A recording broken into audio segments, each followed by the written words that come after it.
I'm Ava, 33, knee-deep in the world of web design, and married to Mark, a guy who could charm the socks off anyone with his goofy smile. We met back in college, at some dingy bar where the music was too loud, and the drinks were cheap. I was trying to drown my exam stress in a pint of the most watered-down beer you could imagine when Mark sidled up, all confidence and bad pickup lines. "You look like you've lost your last friend, can I apply for the position?" he had said, and despite the cheesiness, I laughed. That laugh sealed our fate. Fast forward through years of cramped apartments, late-night takeouts, and dreams bigger than our paychecks, we tied the knot, ready to start a family. But, as it turned out, dreaming was the easy part. Years went by with no baby in sight. Every negative test felt like a punch in the gut, and the silence in our home grew louder with each passing month. Mark tried to keep things light, always the joker, but I saw the strain behind his eyes. "Hey, we still got each other, right? Me, you, and this invisible baby makes 3. He'd jest, trying to wrap me in a hug as I stared off into space, wondering why something that came so easily to others was out of our reach. One chilly morning, feeling off and a bit queasy, I called in sick. Alone, with Mark off to work, I found myself staring at a pregnancy test in the bathroom. "What the heck?" I muttered to myself, the words echoing off the tiles. The silence of waiting was suffocating, and when those 2 little lines appeared, I couldn't breathe. "No freaking way," I whispered, my heart slamming against my ribs. I was still staring at the test, disbelief and joy warring in my chest, when Mark came home. He found me on the sofa, the test clutched in my hand like some precious talisman. "What's up? You look like you've seen a ghost," he said, dropping his keys and coming over. We're pregnant," I managed, the words feeling foreign on my tongue. He froze, his eyes flicking down to the test and then back up to meet mine. "Are you shitting me?" he blurted out, the shock on his face mirroring my own feelings. "No, I'm not," I said, a laugh bubbling up from somewhere deep inside. "I'm not shitting you." The moment stretched out between us, filled with a wild, disbelieving joy. Then, Mark scooped me up, twirling me around like we were in some kind of movie. "I'm gonna be a dad," he yelled, laughing, his usual reserve lost in the moment. The next day, he came home with a small box, wrapped clumsily in shiny paper. "For you," he said, a shy grin on his face. Inside was a pair of earrings, mother of pearl, shimmering softly. They were beautiful, unusual, and very noticeable. "To celebrate our little miracle," he said, his voice thick. I touched the earrings, then reached up to kiss him. "Thank you," I whispered, my eyes filling with tears. Not just for the gift, but for this moment, for us, for everything we had endured to get here. Mark, always the one to break a sentimental moment with humor, winked and said, "Now, don't go saying I never give you anything nice." Those earrings became my talisman, a symbol of our unexpected joy, a reminder of the day everything changed. After the initial shock and joy, reality set in. Pregnancy wasn't the glowing experience I'd been sold by every happy family photo and movie. It was hard, really hard. Morning sickness should have been called all-day sickness. I was a web designer by trade, glued to my screen, but now even the faint glow made me queasy.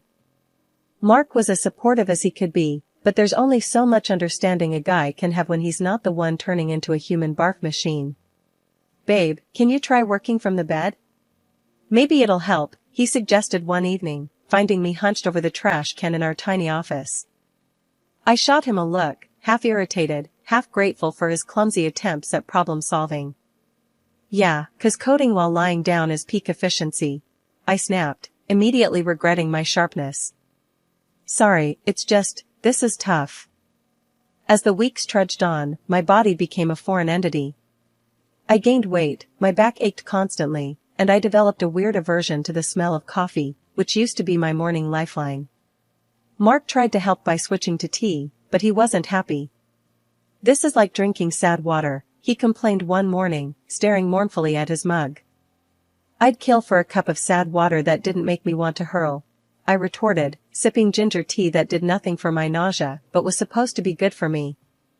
Work became my refuge, the one place I felt some control, even as my body rebelled. My manager, seeing my struggle, offered me the chance to work remotely. "Take care of yourself, Ava. We need you at your best, not at your breaking point," she advised over a video call, her face a pixelated mask of concern. "Thanks, I'll try not to code any bugs into the system along with the baby," I joked, grateful for her understanding. Mark was thrilled when I told him about the remote work arrangement. "That's fantastic. You can barf in the comfort of our home now," he said, wrapping me in a careful hug. "Yeah, the glamour is non-stop," I replied dryly, leaning into his warmth. But as the months wore on, the challenges only grew. Every appointment, every ultrasound, was a mix of terror and excitement. Mark was a rock, holding my hand, making bad jokes to the doctors, and promising over and over that he'd be there, no matter what. But as much as Mark was there for me, I couldn't shake the feeling of isolation. My body was doing something miraculous, sure, but it felt more like an alien takeover. I envied women who breezed through pregnancy, who glowed and thrived, while I barely survived. One particularly hard day, after a night of no sleep and too much heartburn, I broke down. "I don't know how I'm supposed to do this, Mark. How do women do this more than once? I feel like I'm falling apart." Mark, ever my rock, pulled me close, stroking my hair back from my tear-streaked face. Hey, we'll get through this. You're the strongest person I know. And remember, at the end of this, we get to meet our little alien overlord. That's got to be worth all the sad water and barf, right?" I couldn't help but laugh through my tears. "Yeah, I guess it is." That was our life now, a series of tough days brightened by moments of humor and love. Despite the difficulties, despite the fear and the pain, we were in it together, waiting for the day our lives would change forever. And in those hard, dark moments, that was enough to keep me going. After the baby came, I thought we'd be living in some kind of bliss. But, let me tell you, it was anything but. Our little bundle of joy? More like a tiny tyrant who refused to sleep. Night after night, it was just me, pacing the floor, trying every trick in the book to get him to settle. "Mark? Useless. I've got work in the morning," he'd grumble from under the pillows, as if I was heading off to a spa day instead of logging into my own mountain of work with a side of zombie-like exhaustion. "Great, 'cause apparently I don't work, right?" I'd snap back, bitterness creeping into my voice.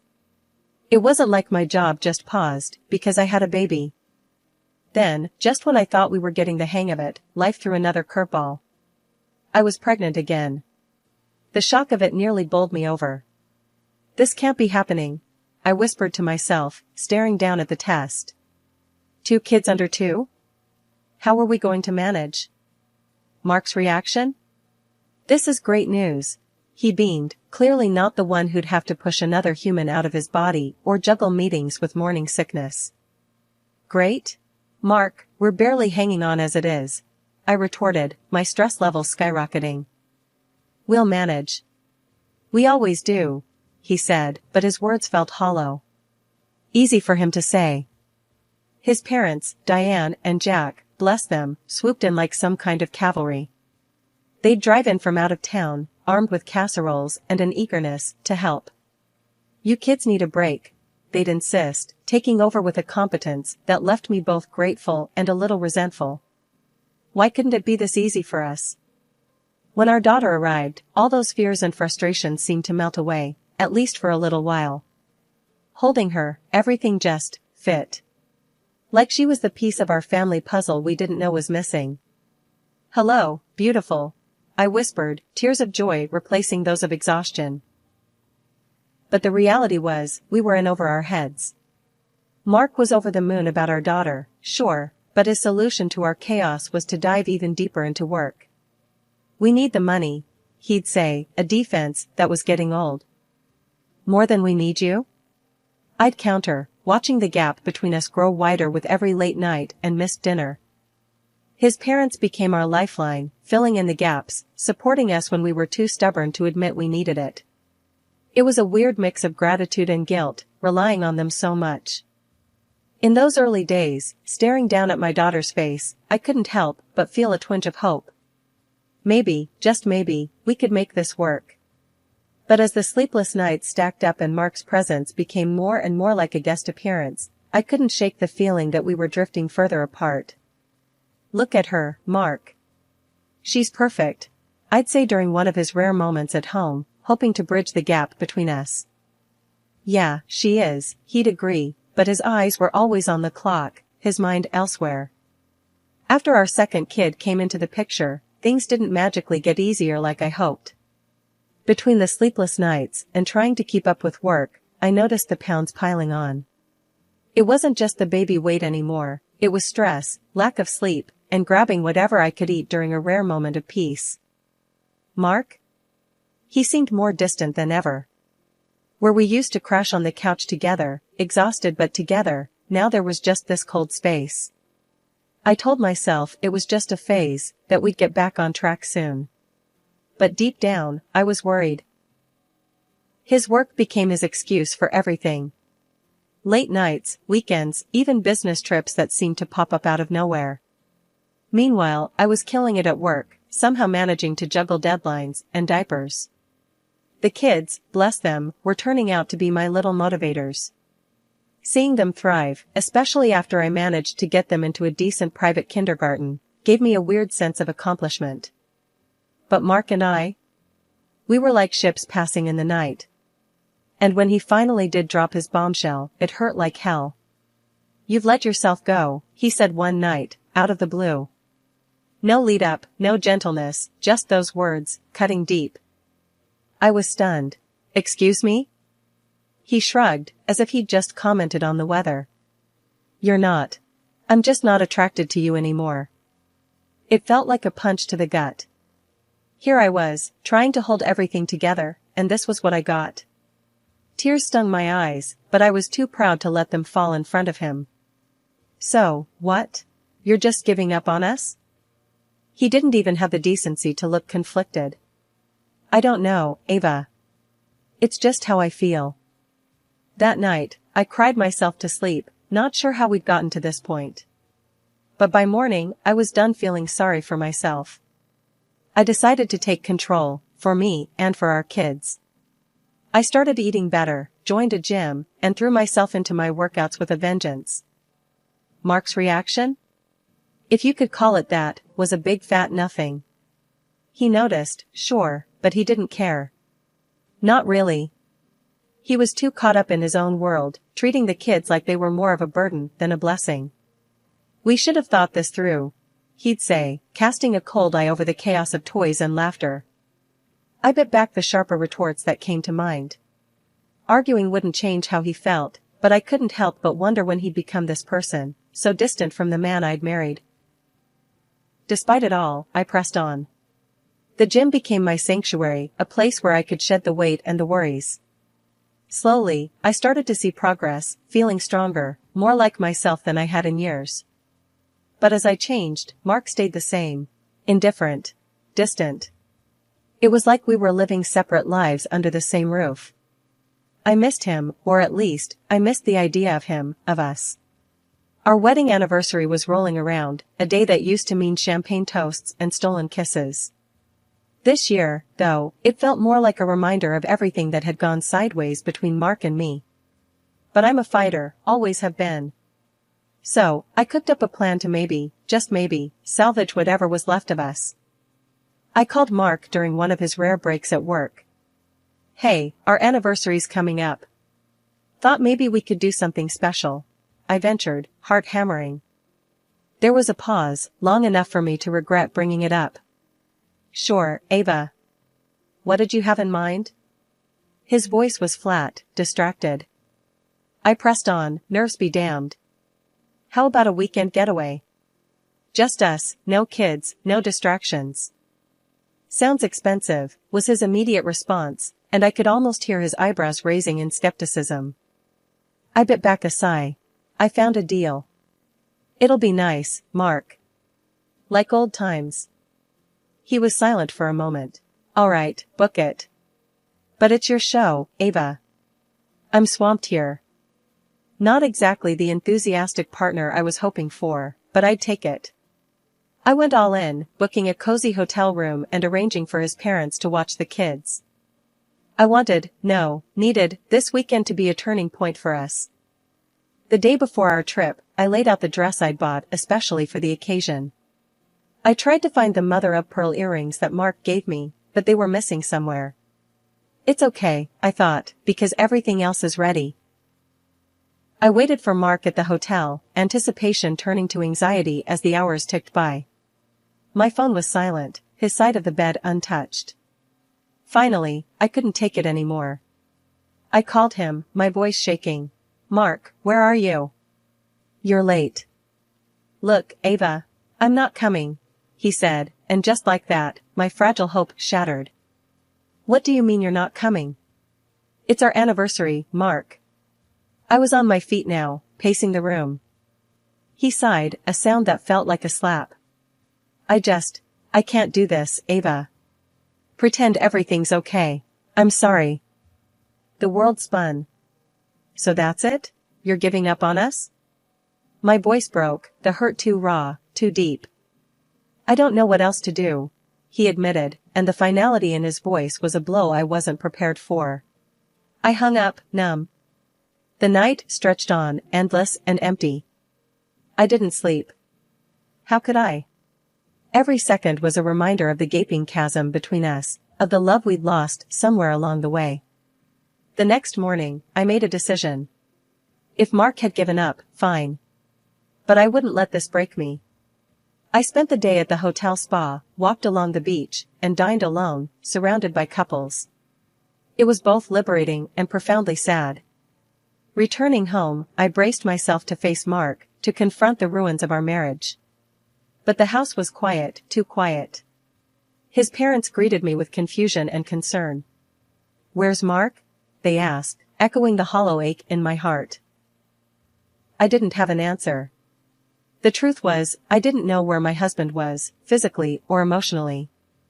Our anniversary, once a celebration of us, had turned into a stark, painful milestone marking the end of us. In that moment, I knew things couldn't go on like this. The distance, the silence, the pain, it was too much. I needed more, deserved more. It was time for a change, time to face the future, whatever it might hold, head on. But first, I needed to find those earrings, the last link to a time when love, not loneliness, filled our home.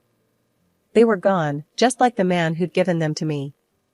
And with that realization, the last piece of my broken heart finally gave way.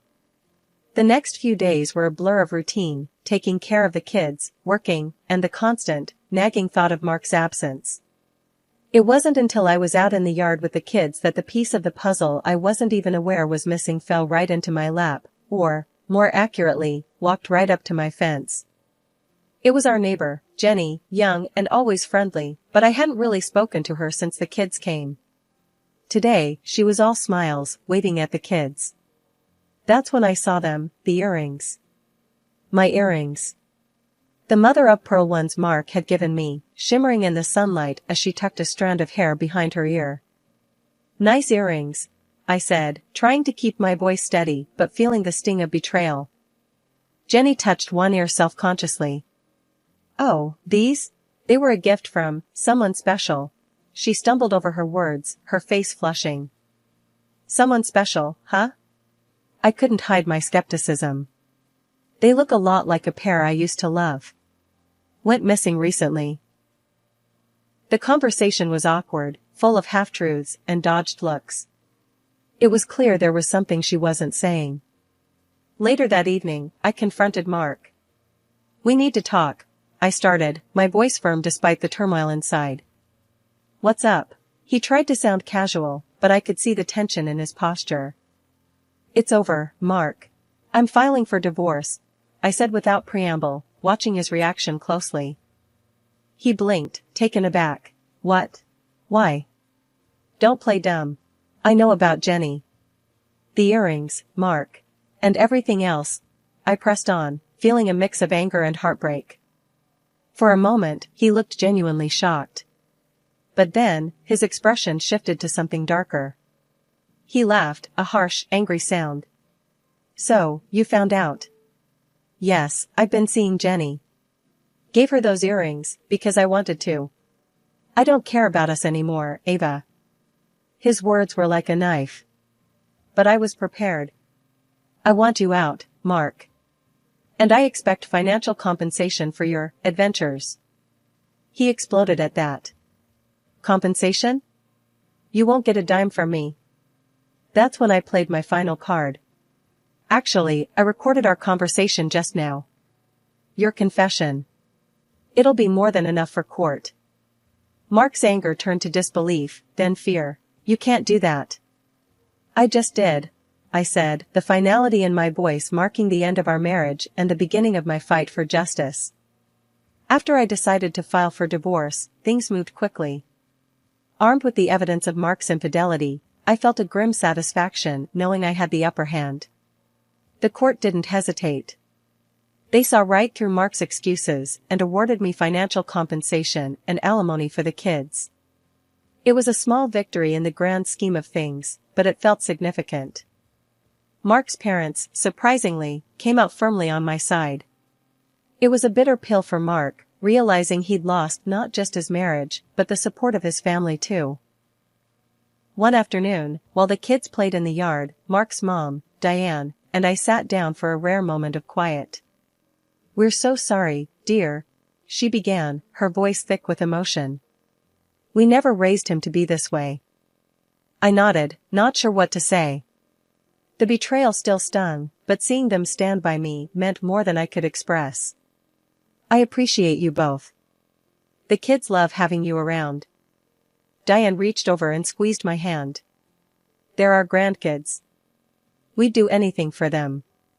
And for you. You're more of a daughter to us now than ever." Life after the divorce wasn't easy, but it was mine. The house felt emptier, yet somehow fuller too. Full of possibility, of new beginnings. The kids adapted, resilient as ever, finding joy in the simplest moments. And me? I threw myself into work and motherhood, determined to build a bright future for us. One day, I was at the park with the kids, watching them play, their laughter a balm to my soul, when Diane joined me on the bench. "You're doing an amazing job, Ava," she said, her tone sincere. "Thanks, Diane. It means a lot, coming from you." "We miss you guys when you're not around," I replied, grateful for her and her husband's unwavering support. "We wouldn't be anywhere else. Those kids, and you, are our family, no matter what Mark has done," she stated firmly. The conversation shifted to work, to the kids' latest antics, to the future. It was comforting, this new normal we'd established. A testament to the fact that family isn't always defined by blood, but by the bonds you build. As the months passed, I found strength I didn't know I had. The gym became a regular escape, not just for my physical health, but for my mental well-being too. My body grew stronger, and with it, my confidence. Then, one unexpected afternoon, I ran into Mark at a local cafe. The man sitting across from me was a stranger in many ways, worn down by his choices. "Ava, you look great," he said, almost in awe. I nodded, polite but distant. "Thanks, Mark. How have you been?" "Struggling," he admitted. "Listen, I've been thinking, maybe we could start over?" "I've changed, Ava." The words hung in the air, a tempting offer to rewind time. But looking at him, I realized I didn't want to go back. I had moved forward, built a life that was whole and happy without him. "Mark, I wish you well, I really do. But that part of my life is over. The kids and we're doing great. It's best we keep moving in our own directions," I said, my voice steady. He nodded, disappointment etched on his face. "I understand. I miss the family, you know?" "I know, but we're doing just fine. Take care of yourself, Mark," I replied, standing to leave. Walking away, I felt a surge of empowerment. The encounter, brief as it was, reinforced how far I'd come. I was no longer the woman who waited for her husband to come home. I was Ava, strong, independent, and thriving.